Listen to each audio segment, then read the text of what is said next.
Kembali lagi bersama saya di sini Adi Reza. Kali ini saya akan membahas masalah yang sedikit serius, perkara RS rumah sakit. Kenapa saya bahas rumah sakit di sini?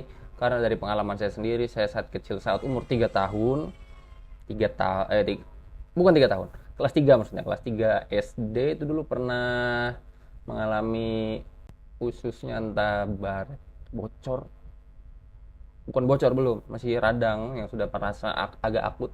Aku nggak diberitahu jelasnya itu penyakitnya apa disebutnya, cuma yang jelas itu faktor dulu saya minum minuman, bukan minuman alkohol kelas 3 weh. Minuman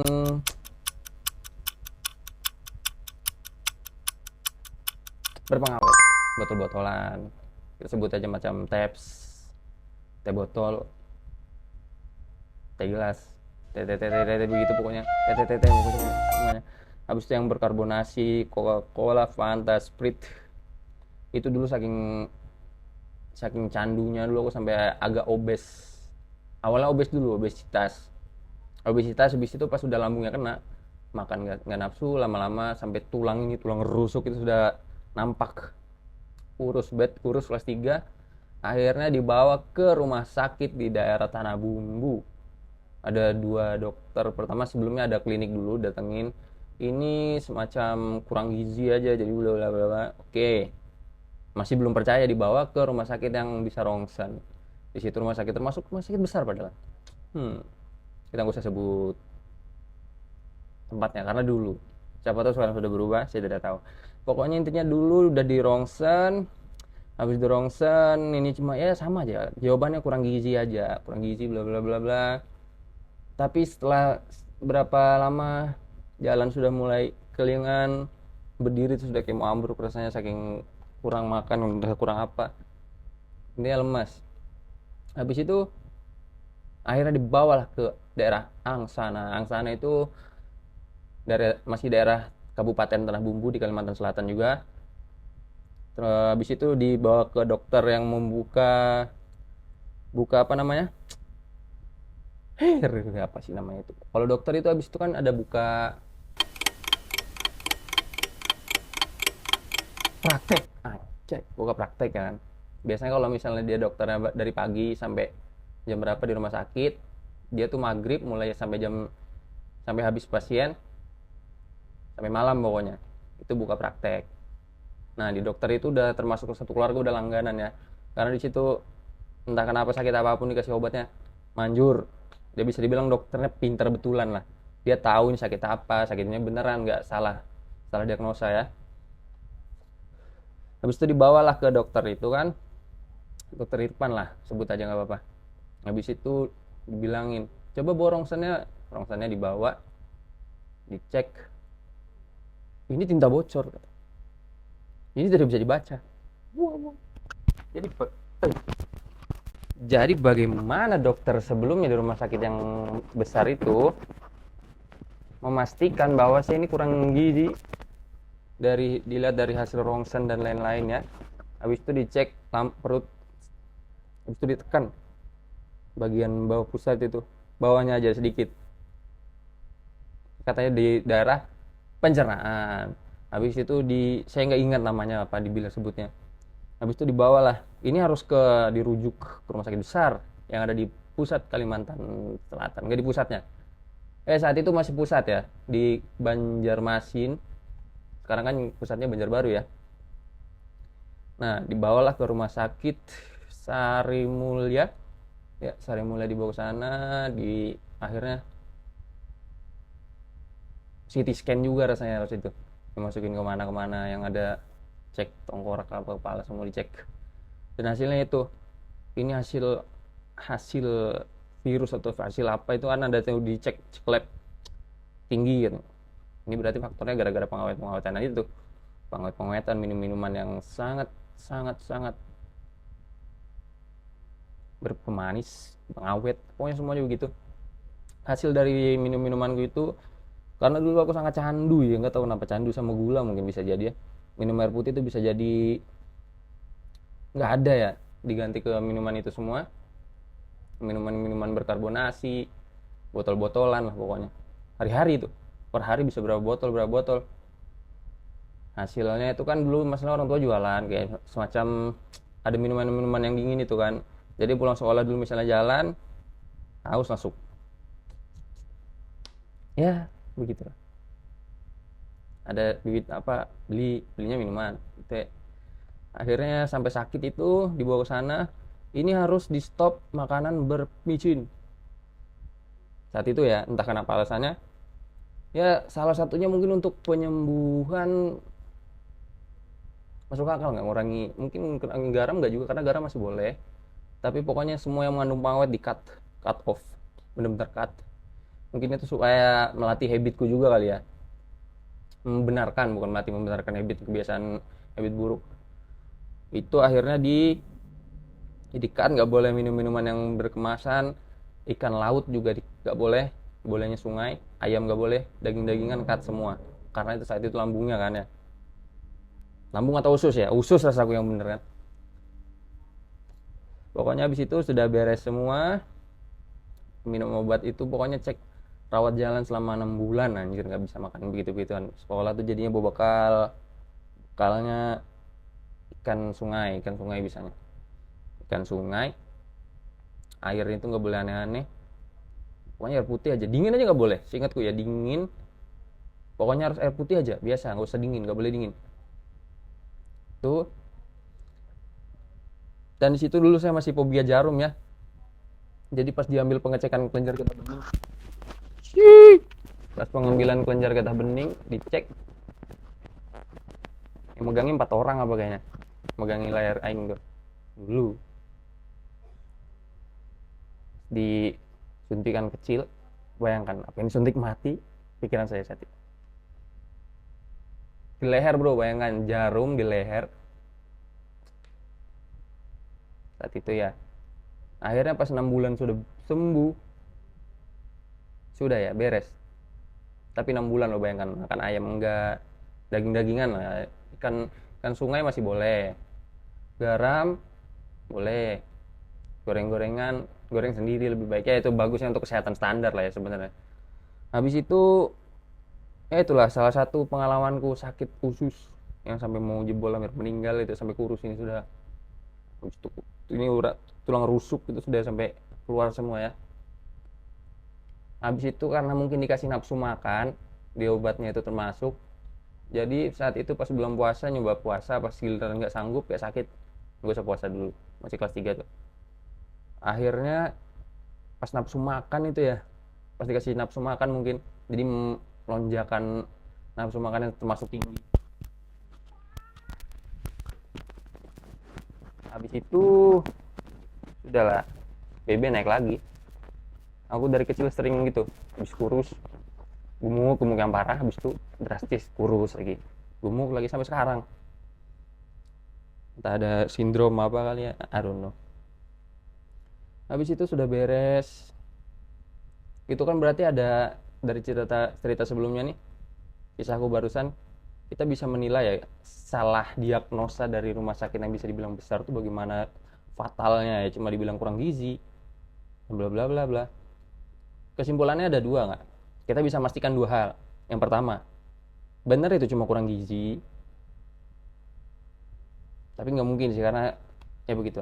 Yang kedua, gampangnya gini, rumah sakit yang ini benar, yang ini enggak, atau ya dua-duanya benar atau dua-duanya salah, atau salah satunya benar.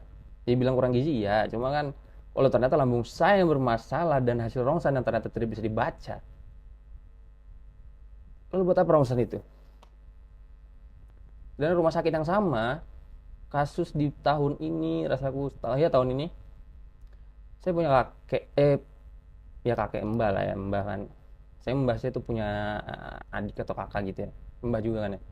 Nah di situ beliau punya kena penyakit liver atau rasaku hati sih, ya itulah pokoknya, bukan ginjal sih, yang jelas bukan ginjal, aku ingat banget. Ya di hati, dia punya penyakit hati, datengin ke rumah sakit yang sama, yang rongsen yang nggak bisa dibaca itu. Habis itu dia bilang, tahu nggak dia bilang apa? Datengin, anggap dokternya saya lupa namanya, dia beliau cerita sendiri pas sudah saya pas jenguk, pas kondisi sakit, sudah bisa pulang, sudah beliau sangat bisa bilang kurus semuanya, habis semua-semuaan. Habis itu dia bilang, kemarin saya habis dari Banjar. Dari Banjar nih, rumah sakitnya lupa, entah rumah sakit Ulin, rumah sakit Sari Mulia, atau yang mana saya lupa. Yang jelas pas di rumah sakit di daerah Tanah Bumbu, habis itu dia dibilang sama dokter, anggap nama dokternya dokter Adi aja misalnya, saya lupa sudah. Dokter Adi bilang, ini harus dirujuk pak, harus dirujuk ke daerah Banjarmasin, dan itu jaraknya dari daerahku 5 jam kendaraannya, 5 jam standarnya berangkatnya, itu 5 jam. Nanti kulihatin dari Google Map, kurang lebih dari rumahku ya, rumahku ini ke rumah kakek itu masih sejam lebih, berarti bisa dibilang hampir 7, 6, 7 jam lah dia dari Batu Licin, dari Tanah Bumbu sini ke daerah Banjar. Nah saat itu tahu nggak yang anehnya apa? Dokter Adi di Tanah Bumbu ngasih surat rujukan dibawa ke Banjarmasin, dan dibilangnya, dan saya tahu nggak yang di Banjarmasin siapa yang terima? Dokter Adi juga, orang yang sama. Habis itu kakek saya nanya, loh dok kok sampean juga? Habis itu dokternya ngomong apa? Saya ini perantauan. Jadi intinya, ngerti nggak intinya? Demi duit, dan obatnya itu aja yang dikasih. Berarti kan bukan kendala karena teknologi rumah sakit kan ya. Misalnya di rumah sakit yang Batu Licin, Tanah Bumbu ini, misalnya di Tanah Bumbu ini misalnya nggak lengkap, misalnya nggak ada CT scan misalkan, cuma ada rongsen biasa, dirujuk wajar karena di sana mau di CT scan. Atau misalnya di sana dokternya spesialis spesialis belah dada atau apa, masuk akal. Ini ke sana cuma dikasih surat rujukan, ditanya dokternya, kenapa sampai lagi? Saya perantauan. Ya gini lah, saya perantauan. Istilahnya gini. Aku di rumah sakit sini kerja nih, aku nih misal. Aku dapat di sini dapat di 500.000 misalkan satu berobat itu. Bagaimana saya mendapatkan uang lebih dari kaki-kaki ini? Saya kasih dia surat rujukan di rumah sakit yang saya sebelumnya kerja di sana juga. Jadi di jam itu ketemu saya lagi. Stong.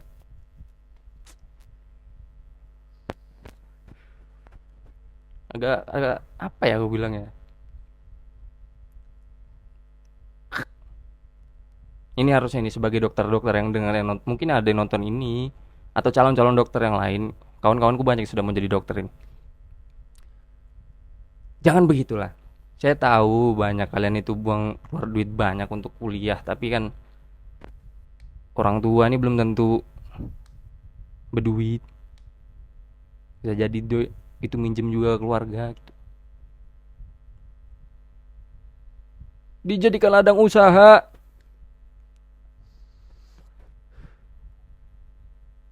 Mana aku dengar saat itu? Ini beneran nih gue bilang. Dan saksinya sudah nggak ada, saksinya udah meninggal. Yang ngomong itu ke saya. Keluargaan dia ada juga sih, istrinya masih hidup. Ya, dari kisah itu aku agak miris sama oknum. Saya sudah belajar dari kegiatan sebelumnya, saya nantang polisi itu kan. Saya tidak nyebut oknum. Oknum dokter ini harusnya lebih diperketat lagi. Aku dengar-dengar lagi sekarang nih, ID sekarang mulai nggak, dibilang apa ya, sudah tidak berpengaruh seperti dulu. Karena sekarang ID ini ada, ID itu kan dibuat zaman dulu. Dengar-dengar nih, dia sama yang fresh graduate itu kan dokter baru gampangnya kan. Ada juga bisa jadikan yang baru-baru lebih pintar atau gimana. Beda pendapat, ada itulah pokoknya. Organisasinya begitulah. Agak ada masalah. Tapi intinya ini kan, sebagai kawan sejawat, apabila misalnya saya fotografer nih, saya melakukan kesalahan, yang menegurnya kan fotografer lain, karena mereka satu profesi yang mungkin bisa jadi harusnya memikul moralnya sedikit lah, ada lah. Dicek-cek begitulah, masa ah masalah nyawa bro. Lama-lama nanti orang-orang sudah mulai tidak percaya lagi sama dokter-dokter begitu. Termasuk saya ini jadi mulai meragukan ini. Ini dokter beneran apa enggak nih? Ya, kawanku juga ada barusan kemarin punya kasus begitu. Dia gatal kulit kan, bawa ke dokter klinik daerah sini. Habis itu punya kucing lah, punya. Oh, buang kucingnya, ini karena kucing. Tapi dok, ini saya gatalnya sebelum ada kucing dok, buang kucingnya. Begitulah ya. Tambah lagi kemarin ada yang masalah-masalah tembus rekor dalam sehari atau berapa bulan gitu, tembus banyak sekali operasi sesar. Entah memang bisa sesar beneran atau enggak, yang awalnya bisa normal dibikin sesar, nah, saya nggak tahu. Tapi dicek lah, dokter-dokter pemerintah juga, orang-orang berkuasa. Aduh, ngeri coy. Apalagi kakek saya itu meninggal sudah, bayangkan. Sudah di Batu Licin dikasih obat ini, di ujuk-ujuk ke Banjar, oh ngongkosnya berapa lagi, biaya lagi berapa. Kasihan bro. Gitu aja dah kali ini, video kali ini dimulai dari kisah-kisah pribadi saya dengan rumah sakit, dengan para dokter, tambah lagi itu kakek saya yang meninggal. Ya, semoga jadi pelajaran bagi kalian-kalian semua yang punya keluarga sakit. Kalau bisa dipantau lah itu. Ini benar nggak dikasih obatnya apa? Ini jangan-jangan dibawa ke sana cuma dikasih paracetamol atau gimana? Pokoknya ditanya lah, prosedurnya ditanya. Ini sakit apa dok? Obat yang dikasih apa aja? Penanganannya apa aja? Nanti kalau begini tanya aja nggak apa-apa, tapi nanya jangan marah-marah juga. Tanya dengan sopan santun, gitu ya. Karena kalau kalian sopan, mungkin orang juga sopan, masih mungkin. Kita mengutip satu kata-kata dari seorang sosok agung. Kalau ketika pipi kananmu ditampar, kasih pipi kirimu bagi yang bisa. Oke, sekian untuk video kali ini. Jangan lupa di like, komen aja. Pengen request kah video apa yang mau dibikin? Kalau dari saya sekian, terima kasih. Jangan lupa like, komen, dan share ke kawan-kawan kalian. See ya.